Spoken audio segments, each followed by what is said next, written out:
Welcome, ladies and gentlemen, to the last part of our afternoon session. I hope your panel sessions in 1, 2, 3, 4 have been insightful and interesting. Now, looking forward, we'd like to begin our special session on global media's future in the age of new media, which I'm sure many of us are keen on finding out and exploring more, especially in the time when we're swarmed with new technologies, interactions, and services. And without further ado, I'd like to welcome Mr.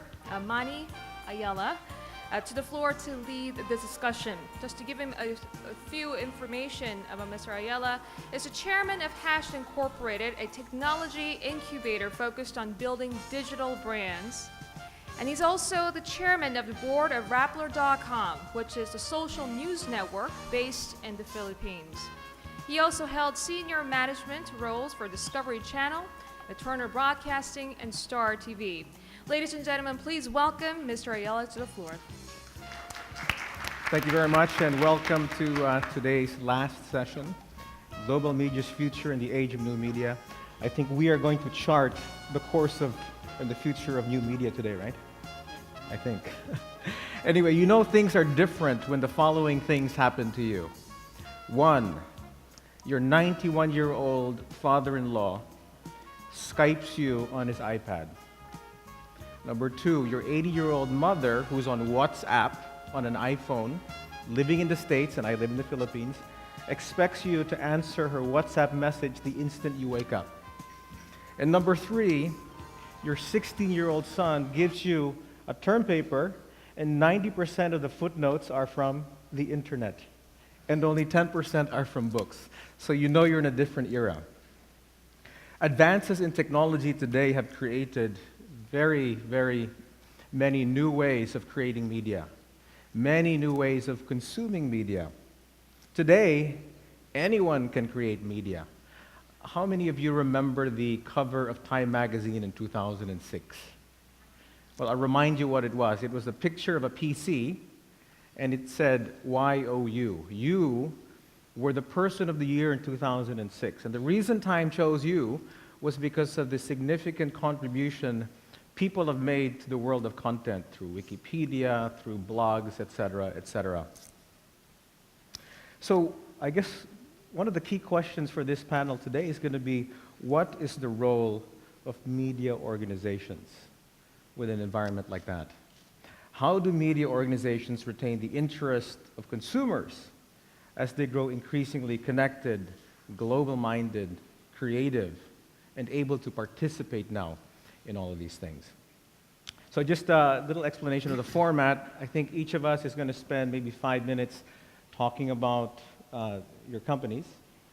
Then we'll open the discussion up to the panel, and then hopefully we'll have 5 to 10 minutes for Q&A at the end. So without much further ado, let me just introduce our distinguished panel of guests today. To my left is Jungwook Lim. Let me just go to Jungwook's page here. Sorry. Jimmy Kim. Sorry, Jimmy. That's Jimmy. So Jimmy is the CEO of Ustream Korea Limited, and he's held a number of very senior media positions in the Southeast Asia region over the last decade. He was a vice president of Viacom Media Network. He was a managing director of Technicolor, based out of Singapore. He was head of network distribution for Bloomberg Television in the Asia Pacific, and prior to that was the regional director for network distribution and channel strategy at CNBC Asia Pacific. To his left is Jungwook Lim, and Jungwook is the head of global business for Daum Communications Corporation. Currently, he heads Daum's efforts to expand into international markets and oversees their investment activities in the US. And he's actually living right now in Silicon Valley, well, to be precise, in Cupertino, birthplace of Apple. Prior to that, he was CEO of Lycos, and he was in Boston for 3 years. And then before that, he was a newspaper journalist in Korea, working at Chosun Ilbo, the largest newspaper here. He's a well-known blogger. He's an influential Twitterer, if we can use that word, a Twitterer, who with over, I think, 65,000 followers, right? He's co-authored a book as well in 2010 called iPad Revolution, and he also translated a book called Inside Apple. He's also a frequent columnist in many magazines and newspapers in Korea. To his left is Alexey NIKOLOV, who is the CEO and managing director of Russia Today TV channel, which is an Emmy-nominated global news channel which broadcasts 24/7 from Moscow and Washington, D.C. 5 continents, 100 countries, English, Arabic, Spanish, and available to, get this, 630 million viewers worldwide. He began his career at the tender age of 13, right, when he wrote and published his first article, and focused a lot since then on sports journalism, but during Perestroika, began to cover general issues. In 1990, joined Russia's first independent radio station, which is called Echo of Moscow. And since '94, he's worked mostly in Russian television.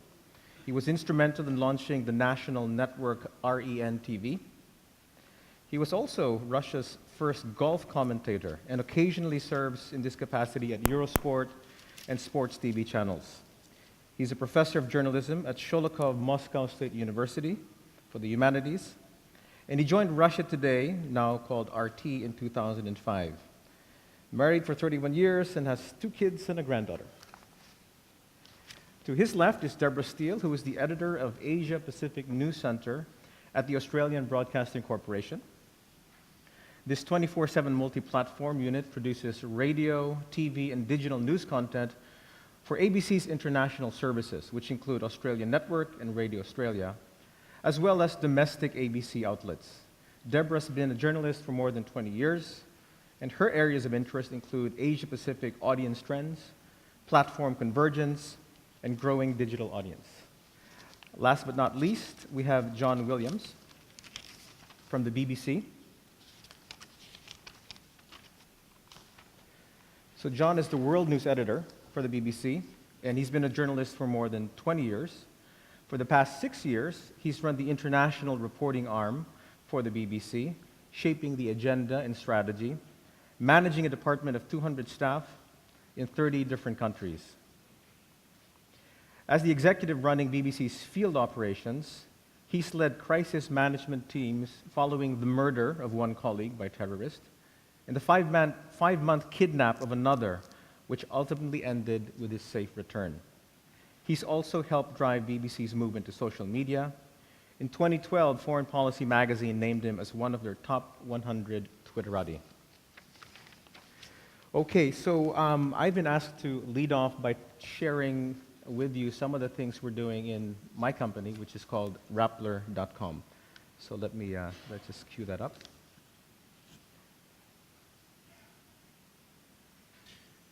Okay, so to understand Rappler, or Rappler.com, I think it's important to understand a little bit about my country, right? So I come from the Philippines. Sorry about that. Okay, so as I was saying, you need to understand a bit about my country, right? I'm from the Philippines, 100 million people, not so affluent, but if there's one thing you can say with certainty is that we're very social, right? We're known for our hospitality. Some people might ask the question, are we the social capital of the world? Well, I don't know the precise answer to that. What I can tell you is that we are definitely one of the social media capitals of the world. Back in 2000, we were the texting capital of the world. I think we were sending about 1 billion texts a day, right, which was straining the capacities of the 3 telcos. In 2003, do you remember this company, Friendster? How many of you remember Friendster? Friendster was the original social networking site. And in fact, they won a suit in a California court, which Facebook had to pay them for. But they were the #1 social networking site back then. And the #1 country on Facebook wasn't the US, it wasn't a country in Europe, it was the Philippines. Today, we're #8 globally on Facebook, and we're #6 on Twitter. So we're definitely a social media kind of place. And that then led to an opportunity that a bunch of journalists saw. They said, how do you take all these people on social media and get them more engaged with civic work? How do you get them to increase civic engagement? Because our country needs to change in many ways. So the opportunity was to involve this vast audience in shaping the news agenda, shaping public discourse through conversations on social media. Thus was born Rappler. So Rappler began as an idea in the middle of 2011, and it was conceived as a social media news network. And the etymology, if you like, of Rappler is rap, which is to talk and to discuss, and ripple, because hopefully through these conversations we would make a ripple through society.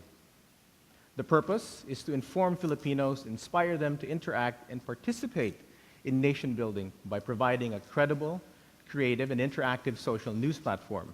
The promise is uncompromised journalism that inspires smart conversation and a thirst for change. So what's our approach? We like to say, we have three legs to our approach. Number one is we start with professional journalism. So we have a team of about 30 journalists. These are all very idealistic, independent-minded, and I would say brave journalists. And we marry that with the wisdom of the crowd. We try to get the crowd engaged in a conversation with us. And all of this is supported by various technologies, most of which are social media technologies. So here are just some samples of what we do. So this is a conference which we live streamed, and it was based on a very controversial topic, mining in the Philippines, right? We supposedly are number 5 in terms of natural resources under the ground, but for a variety of reasons, there are many roadblocks to actually doing mining on a large scale.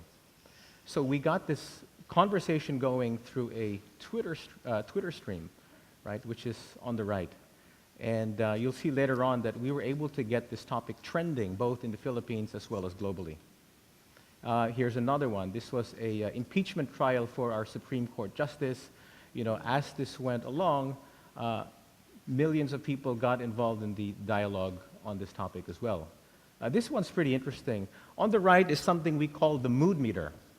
On the left is a video story. It's by a senatorial candidate. We're having senatorial elections pretty soon. And he's basically saying in this interview that the country isn't working. So with the mood meter, what we do is we get the crowd to say, how are you feeling about this story?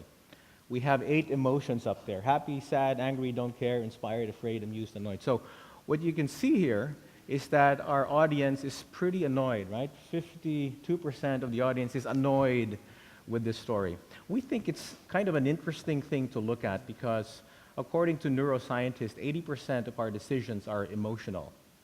They go on to say further that if you at least recognize your emotions as you're making the decision, you'll probably make more rational decisions. Next one. So this is related. This is called now the Mood Navigator. This captures stories from 1 week.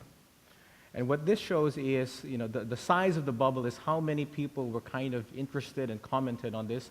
The colors, again, reflect how they felt about this, right? So the big red circle in the middle is a story about a leftist group that raided a plantation as a warning to all plantation owners.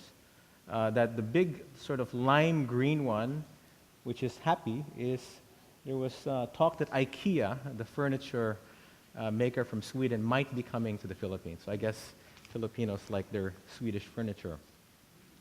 One other thing we do with technology is we do social maps, right? So we're working with the Department of Health, and we have here an infectious diseases tracker, which is where we allow people from wherever in the Philippines to go and file reports, which are then obviously vetted by us in the Department of Health, which then allows us to populate a database which gets reflected on the map. So here we cover some of the major diseases in the Philippines: dengue, malaria, tuberculosis.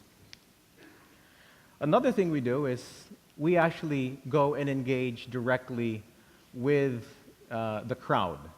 So we've been holding workshops across the Philippines, and we're helping students learn about social media and how to use social media to get engaged in civic action. Another thing we do with technology is we use algorithms on social media to develop what we call social intelligence. So looking at Twitter, for instance, we can see how does a story emerge, how quickly did it spread, who spread it,